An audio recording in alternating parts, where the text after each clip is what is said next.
ดิฉันนางสาวณัฐพร รุจิขจรจากสสวทรับหน้าที่ดำเนินรายการในช่วงนี้ค่ะสำหรับช่วงของการออนไลน์นี้นะคะเว็บ Webinar ช่วงนี้ค่ะเราได้รับเกียรติจากดร. Tarek Mostafa นะคะซึ่งเป็น Policy Analyst ในคณะ OECD Directorate for Education and Skills นะคะซึ่งทางดร. Mostafa นี้นะคะท่านเป็นผู้นำในการพัฒนากรอบการประเมินแล้วก็แบบสอบถาม ICT ของ PISA 2021 ค่ะซึ่งเราจะมีการประเมินอีก3ปีข้างหน้านะคะและเป็นนักวิเคราะห์หลักนะคะในการวิเคราะห์ผลสมรรถนะการอยู่ในสังคมโลกของ PISA 2018 ค่ะแล้วก็ผลนี้เนี่ยนะคะจะมีการเผยแพร่นะคะในปลายปี 2020 ก็คือปีหน้านั่นเองค่ะสำหรับหัวข้อที่จะนำเสนอนะคะในช่วงสัมมนาออนไลน์นะคะได้แก่หัวข้อ Education Performance Equity and Well-being among Students in Thailand ค่ะซึ่งทางดร. Mostafa นะคะจะนำเสนอประมาณ20นาทีค่ะหลังจากนั้นนะคะเราจะเปิดฟลอร์ให้ทุกท่านนะคะได้มีโอกาสในการถามคำถามนะคะในส่วนที่ท่านสงสัยนะคะเดี๋ยวขออนุญาตติดต่อระบบนิดนึงนะคะ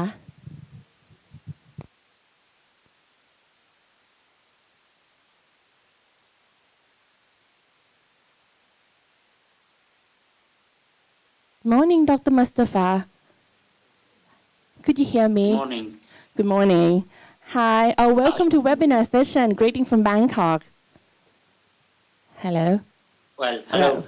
Okay. I'm trying to set up a camera here. Okay. Can you see us and hear us? Okay. Can you see us? Yes, we can see you. We can see the audience. Right. I can see you perfectly now. Right. Joining us today are executives from different organizations in Thailand, education organizations in Thailand. We are kind of excited about your presentation today. And we are going to start off with your presentation for about 20 minutes. Am I right? And then after that, I will open the floor for Q&A session. Right.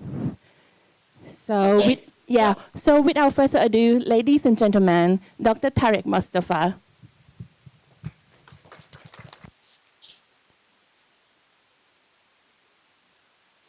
Hello, everyone.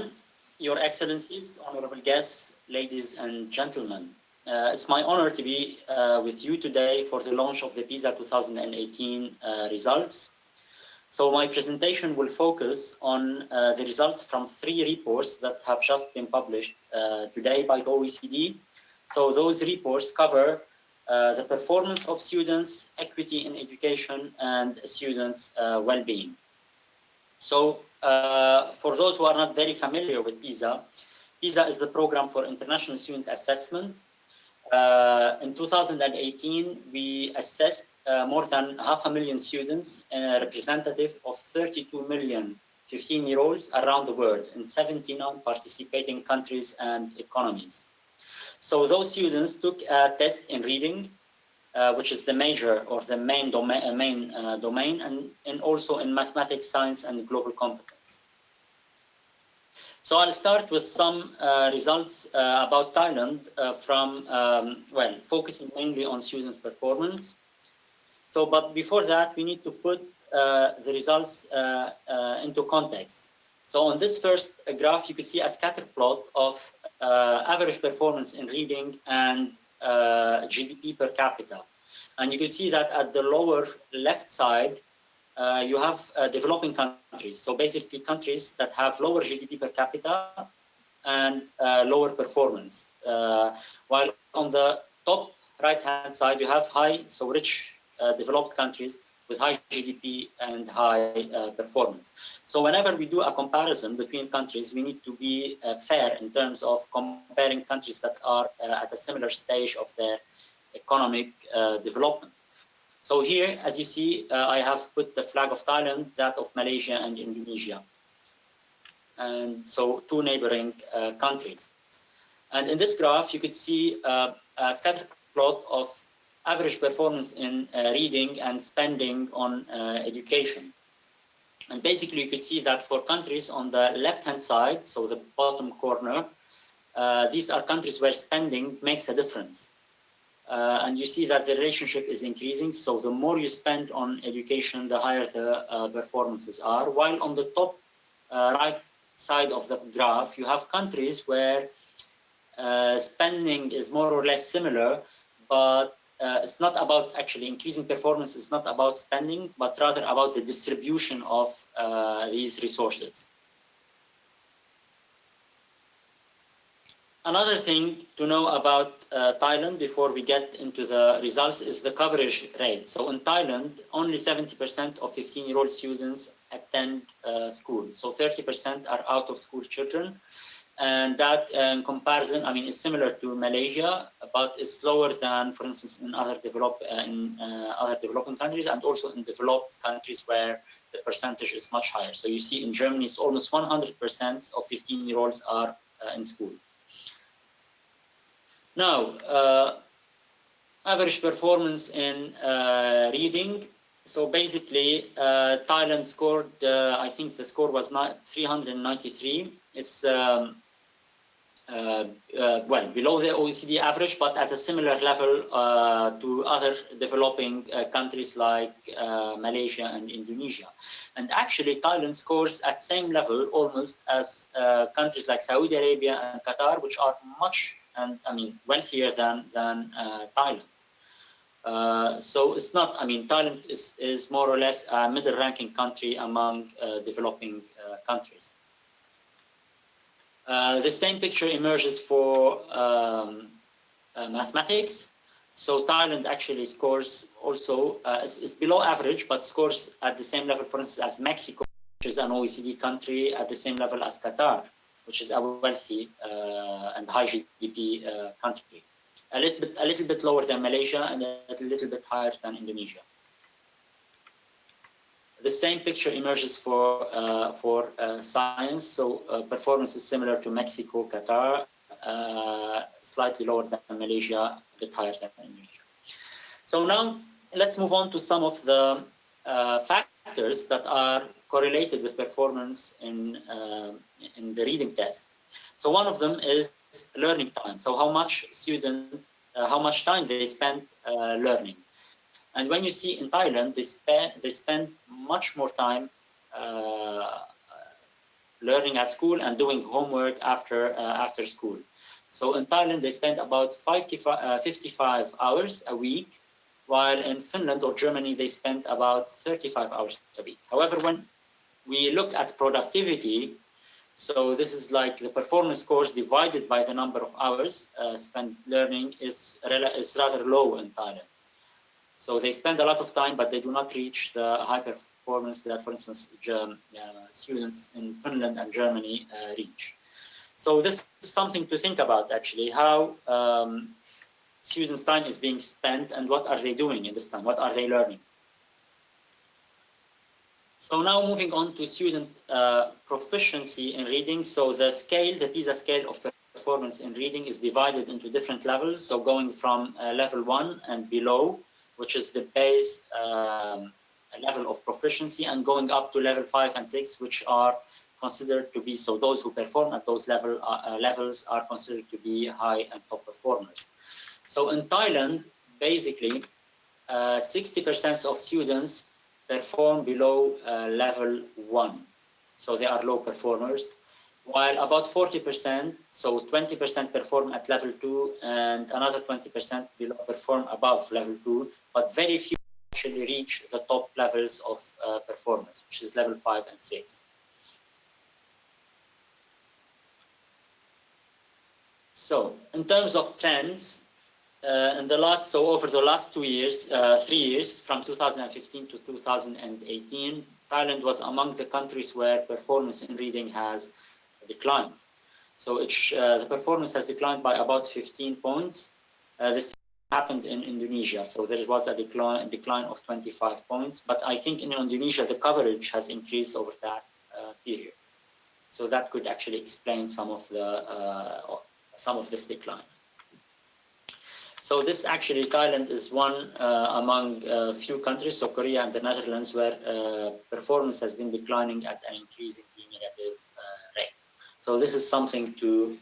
focus on for further research and see what are the reasons for this decline. And actually, when you you break down the decline by levels, different levels of performance, you could see that performance in Thailand has been declining for top performers, middle performers, and for the bottom or like the low performers. So it's consistent across the distribution. So it's not driven by one group of students. So now we have seen some results on performances. So let's move on to equity, which is more focusing on the distribution of these performances. So in a general, first, this is basically the average index of economic, social, and cultural status, which is an indicator for socioeconomic status for students, and is comparable across countries. And you can see the average for the richest 55%, the poorest 5%, and for all students. And in Thailand, the gap between the top 5% and bottom 5% is rather large, but it's as large as in other countries, developing countries like, say, Philippines or Indonesia or Malaysia. When we look at average results for the quarters of this index, so for disadvantaged and advantaged, socioeconomically disadvantaged and socioeconomically disadvantaged students, we see that there are some gap in Thailand where those in the top 25% of the index of economic, social, and cultural status score higher than those in the bottom three quarters. However, in Thailand, the gap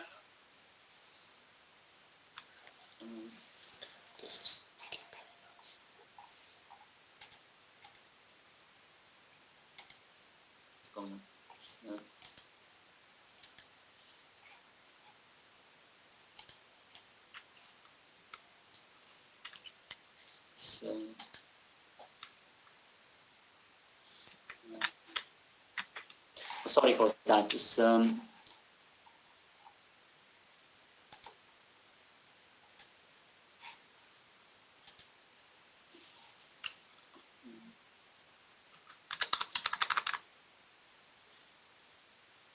so the gap for Thailand actually is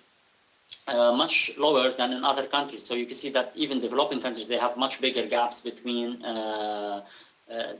socioeconomic groups. So on this figure, it's a cross-tabulation, or actually a scatter plot of levels of performance and levels of inequalities. So basically, it puts together performance or efficiency with equity on the same graph. So on the top right corner, you see countries that have high levels of performance and equitable distribution of scores. And on the bottom left is low performance and less equity. Thailand actually sits on the border between the equitable and not very equitable countries in terms of levels of inequality. However, performance is lower. So this could be an indication that it is good to improve performance while maintaining the current levels of equity, which is actually are better and higher than other developing countries, for instance, like Mexico, Colombia, Panama, and Malaysia, and others.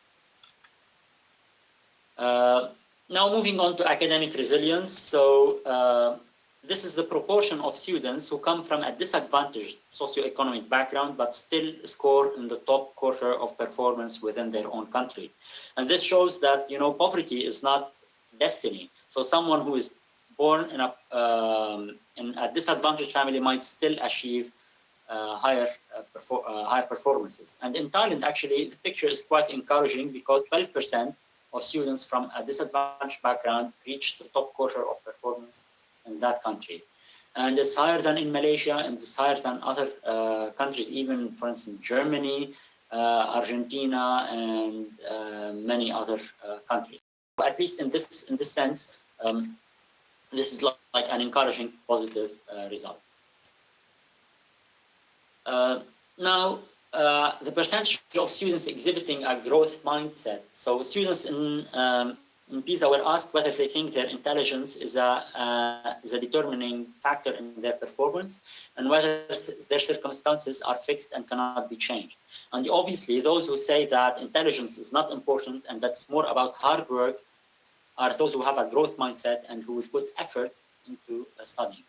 And for Thailand, actually, the value on this index, the average of this index is rather low. So 40% only of students say that they think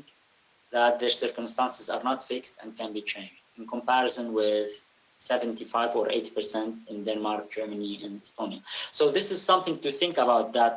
why students in Thailand believe that intelligence is very important rather than hard work. And this is something that teachers actually could focus on when they teach their students. In terms of expectations to continue higher education, we see that Thailand actually is middle ranking. Students, about 70% of students say that they expect to continue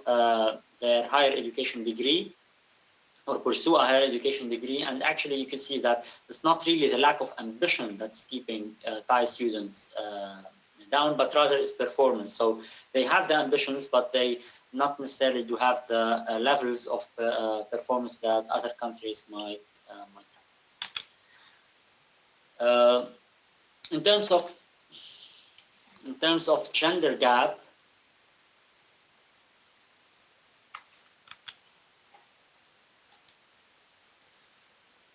in terms of gender gap,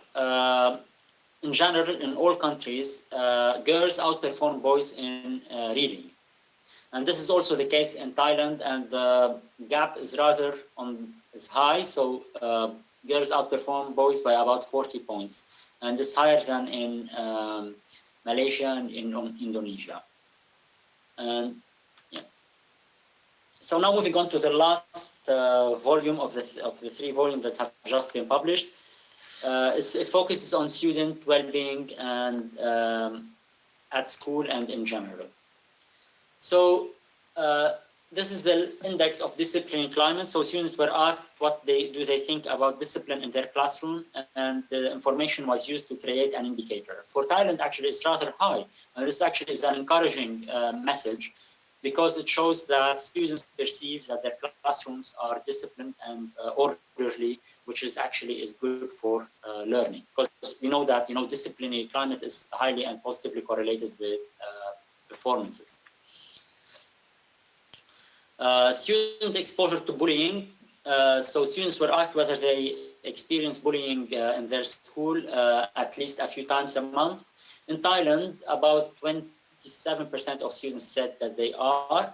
It's lower than in Malaysia and Indonesia, and middle ranking in comparison with other countries. Student truancy. So students also were asked whether they have skipped a school day during the last 2 weeks prior to the PISA test. And in Thailand, it's about 40%, and it's higher than in other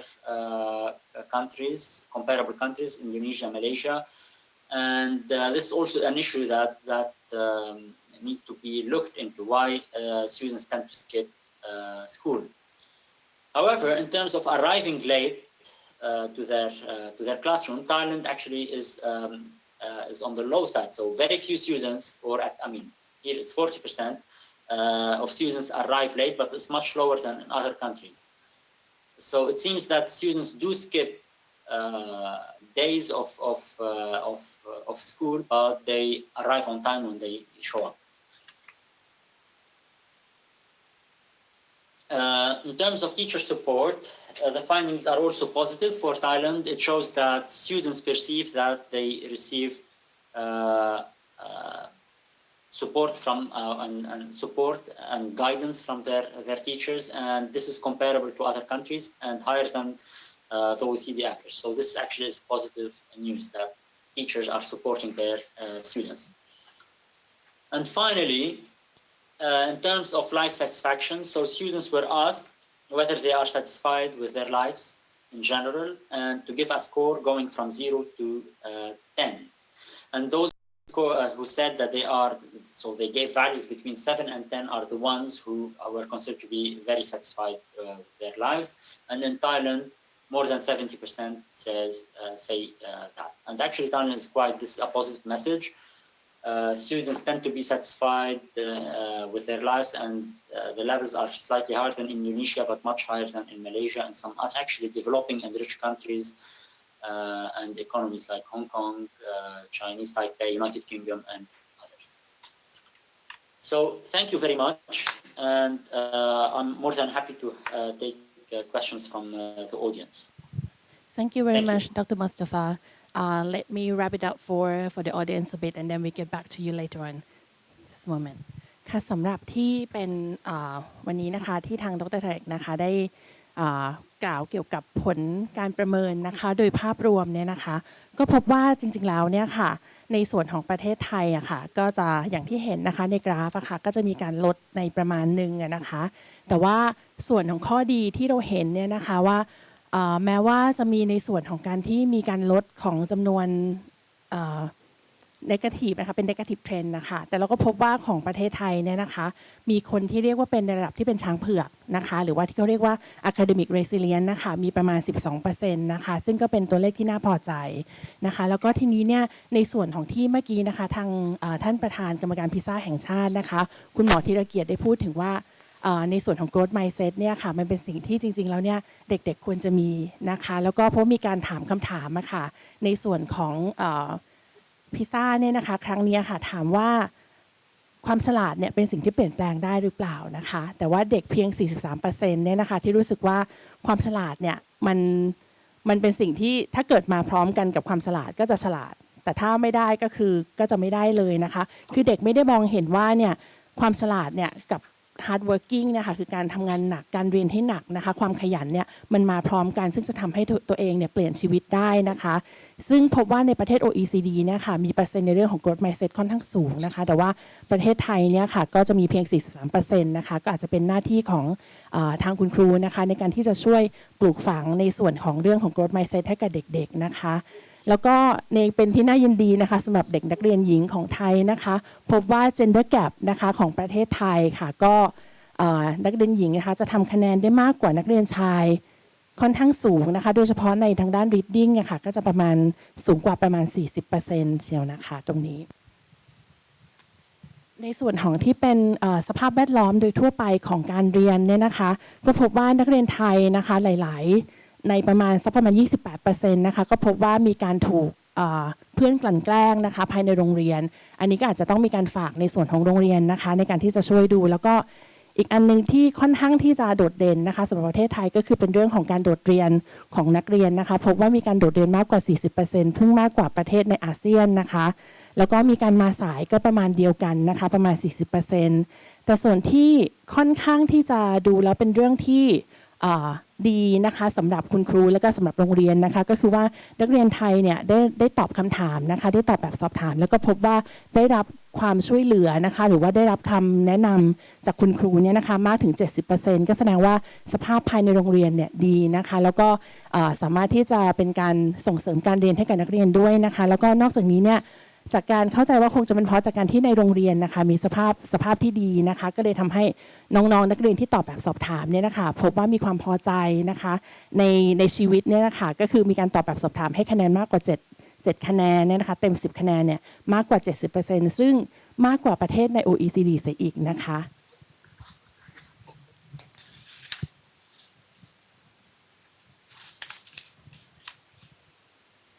ตอนนี้อีกประเด็นหนึ่งเนี่ยนะคะก็คือว่าที่ทางคุณทาเรกนะคะได้พูดขึ้นมาก็เป็นเกี่ยวกับเรื่องของการใช้ระยะเวลาในกา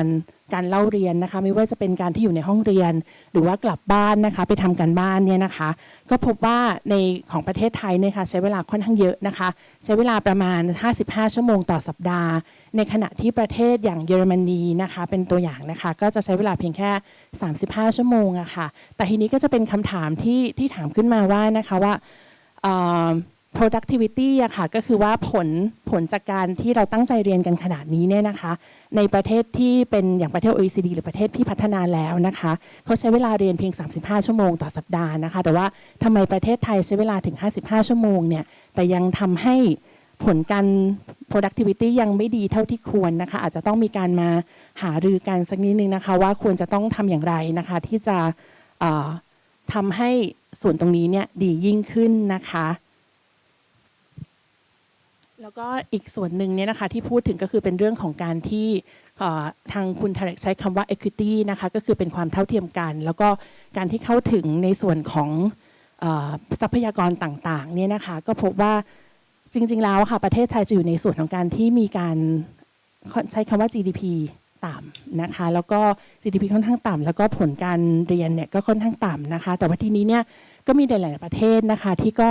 GDP ค่อนข้างต่ำมีการใช้ resource นะคะหรือว่าการใช้งบประมาณในการที่จะจัดการศึกษาเนี่ยนะคะต่ำเช่นกันแต่ก็สามารถได้ performance ค่อนข้างสูงนะคะก็คืออาจจะต้องเป็นเรื่องของการกระจายทรัพยากรอย่างเป็นธรรมค่ะในส่วนตรงนี้นะคะค่ะไม่ทราบว่าท่านว่าการมีประเด็นอะไรที่จะสอบถามทางคุณมัสตาฟาตอบค่ะตอนนี้เขาฟังอยู่ค่ะ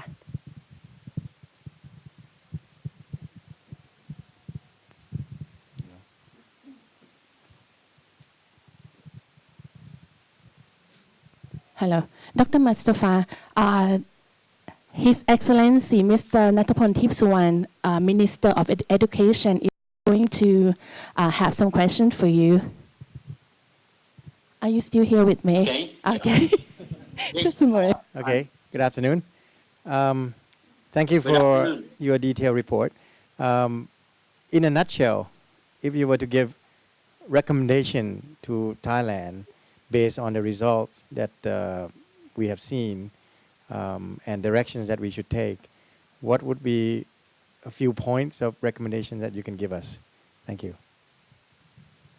Okay, thank you. So basically, based on the results that I have just presented, I mean, there are aspects that, jump to the eyes, like, for instance, the productivity of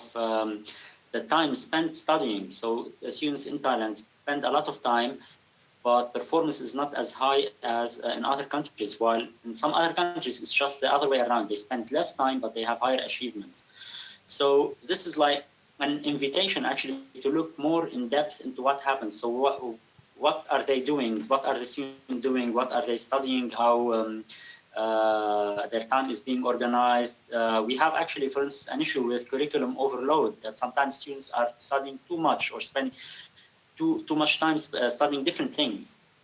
while curriculum could be narrowed down, focused on the aspects that students need, for instance, for 21st century skills and so on. It also relates to teaching methods, pedagogy, and so on. So what are the teachers doing, how they are spending their time in the classroom, what are the methods they are using. So all of these are things that could be affecting the productivity of time spent learning. Another issue is about growth mindset. So students in Thailand, or a large proportion of them, think that intelligence is more important, very important, and that's fixed. So it's not something that they can change about them. So this when,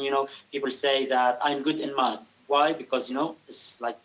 something that, like an endowment. So someone is just good at math. But in reality, it's more like hard work, that if they study, and they study intelligently, so in a smart way. So it's not just the amount of time they spend, but how they study, and learning strategies that affect how they learn. So all of these are things that would require careful consideration. Also, we have, for instance, teacher support, and actually it's relatively high in Thailand, and this is good news. So this is an indication that teachers are motivated, they are interested in their students' learning, and this is actually perceived as well by the students, that they receive the support from their teachers. So this is something possibly to build on and to use to foster learning and improve basically the learning process for everyone. Thank you. Okay, one more question. I'm interested in the growth mindset index. When you look at the growth mindset index, based on your explanation, and when you look at the last slide regarding satisfaction level of the students, it's not contradicting, it's actually complementing. We are satisfied, or the students are satisfied, that's why they are not too keen in working harder? Is that possible? To draw the conclusion or relation? Yeah, I mean, the satisfaction measure is a satisfaction with life. So it's not only about learning or education. So it's like a wider well-being index that shows that students are happy. And so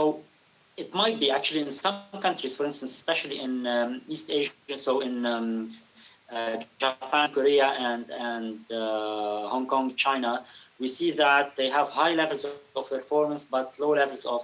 satisfaction and well-being. And this actually could be a translation of that they face, students in these countries face more pressure than in other countries. And so they have high performance, but it comes at a cost, which is like low levels of satisfaction and well-being. In Thailand, yes, I mean, it could be the other way around, possibly. There's something to explore further, that there is less pressure on them, and that translates in higher well-being. This actually is a possibility. Okay, on one issue about budget allocations or fundings. If I read it correctly, we spend the most of our country, is it?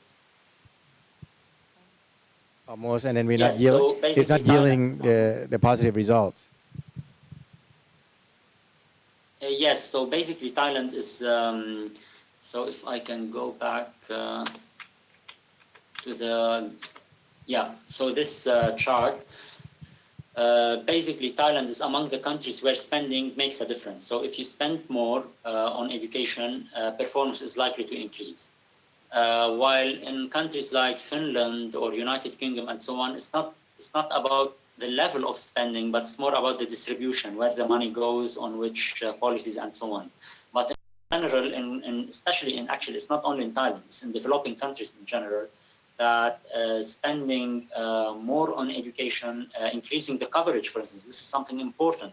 So in Thailand, only 70% of 15-year-olds are in school. So we don't know where the other 30% are or what they are doing. And possibly they are not learning. So this is something to think about, that maybe expanding coverage, spending more on in education would bring the performance up. Okay, thank you very much. ค่ะไม่ทราบว่ามีคำถามจากทางฟลอร์ไหมคะตรงนี้มีไหมคะถ้าไม่ I think there is no more questions. Thank you very much, Dr. Mostafa. Thank you. Thank you very much for the invitation, and yeah, thanks a lot. Thanks a lot to you as well. Bye bye. ค่ะในส่วนของการสัมมนาออนไลน์ช่วงนี้นะคะต้องขออนุญาตจบลงแล้วนะคะต้องขอบคุณท่านผู้มีเกียรติเป็นอย่างสูงค่ะขอบคุณสวัสดีค่ะ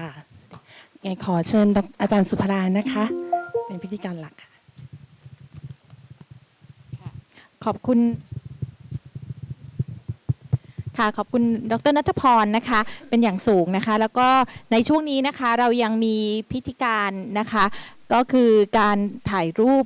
นะคะร่วมกันแต่ว่าก่อนที่เราจะถ่ายภาพร่วมกันนะคะเราจะสอบถามนะคะท่านรัฐมนตรีว่าการกระทรวงศึกษาธิการที่ได้ให้เกียรตินะคะอยู่ร่วมในช่วงสัมมนาออนไลน์นะคะว่ามีอะไรที่จะกล่าวเพิ่มเติมเป็นกำลังใจนะคะให้กับทางทีมงานของPISAในการดำเนินงานของสสวทอีกเพิ่มเติมอีกไหมคะ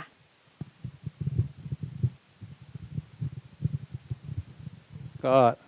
ต้องขอบคุณครับขอบคุณ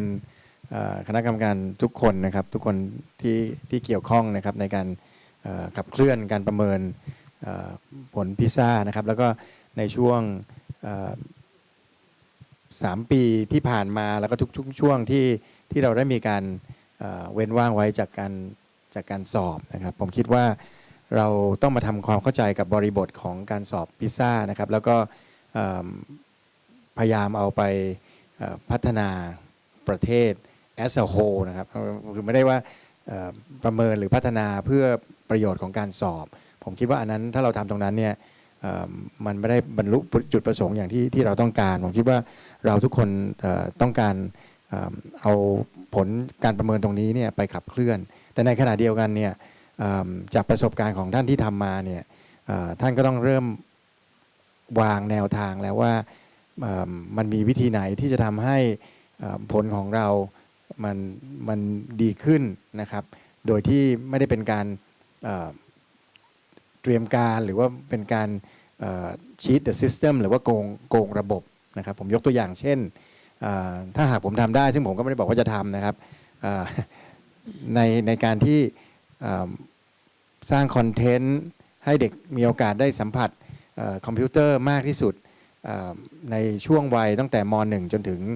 ม.3 หรือม.4 นะครับฉะนั้นคุณต้องเริ่มขยับให้เขามีความคุ้นเคยในระดับหนึ่งนะผมไม่ได้บอกว่าตรงนี้จะทำให้คะแนนดีขึ้นนะแต่มันเป็นการสร้างความคุ้นเคยนะครับและมันเป็นสิ่งจำเป็น anyway ในเรื่องของดิจิทัลฉะนั้นคุณรู้ว่าในระยะเวลาอันสั้นเนี่ยยังไงคุณก็ต้องวิ่งเข้าสู่การให้คอมพิวเตอร์หรือให้แล็ปท็อปหรือให้อะไรก็แล้วแต่โดยที่ใส่คอนเทนต์ที่มีสาระคุณจะพุชหรือว่าบริงอันนั้นขึ้นมาเร็วขึ้นหรือเปล่าไม่รู้ผมตอบไม่ได้ผมกำลังคิดอยู่ผมจริงๆแล้วก่อนหน้าที่ผลจะออกมาเนี่ยเราก็คิดอยู่แล้วเพียงแต่ว่าเราไม่กล้าทำเพราะว่าเดี๋ยวคนจะมาตีความหมายว่างั้นคุณก็อยากแจกแท็บเล็ตเด็กอะไรมันไม่ใช่ครับเราอยากให้ตรงนั้นเพราะมันคืออาวุธที่เด็กเขาสามารถไปหาข้อมูลต่อได้แต่ในขณะเดียวกันเนี่ยเราให้ก็ไม่ได้เพราะว่าครูของเราก็ยังไม่พร้อมให้ไปแต่ว่าครูก็ช่วยเหลือเด็กไม่ได้สิ่งที่เกิดขึ้นก็เด็กก็จะหนีครูไปเลยกลายเป็นการที่เข้าไปดูข้อมูลโดยที่ครูก็ไม่สามารถมอนิเตอร์หรือไม่สามารถควบคุมได้เพราะก็ไม่กล้าในการใช้ตรงนี้ฉะนั้นอันนี้ก็คือบริบทที่เราต้องคิดนะครับอีกส่วนหนึ่งเมื่อสักครู่ที่พูดถึง growth mindset เนี่ยแล้วเราจะเทรนยังไงเราจะเทรนครูยังไงเพราะคำตอบในการที่จะสร้าง mindset ให้มีความกระตือรือร้นมากขึ้นใช้พรแสวงมากขึ้นเนี่ยมันก็ต้องกระตุ้นจากคุณครูไม่พอครับต้องไปกระตุ้นที่ผู้ปกครองด้วยว่าคุณจะมีการจุดไฟตรงนั้นได้ยังไงนะครับก็เป็นเรื่องที่ท่านต้องคิดและท่านก็ต้องหาวิธีนำเสนอมาผ่านกระบวนการต่างๆนะครับอีกส่วนหนึ่งก็คือแล้วหลักสูตรล่ะครับเมื่อกี้ที่พูดถึงว่าประเทศที่แข็งแรงแล้วเนี่ยเขาใช้35ชั่วโมงเฉลี่ยเนี่ยนะฮะแล้วเราบอกว่าเรา55ซึ่งโอเคผม55นี่คงคิดว่าเวลารวมทำการบ้านอะไรด้วยนะเพราะมันเราเรียนแค่5วันมันจะ55แปลว่า10กว่าชั่วโมงเนี่ยมันเฉลี่ยมันก็ประหลาดอยู่แต่ไม่เป็นไร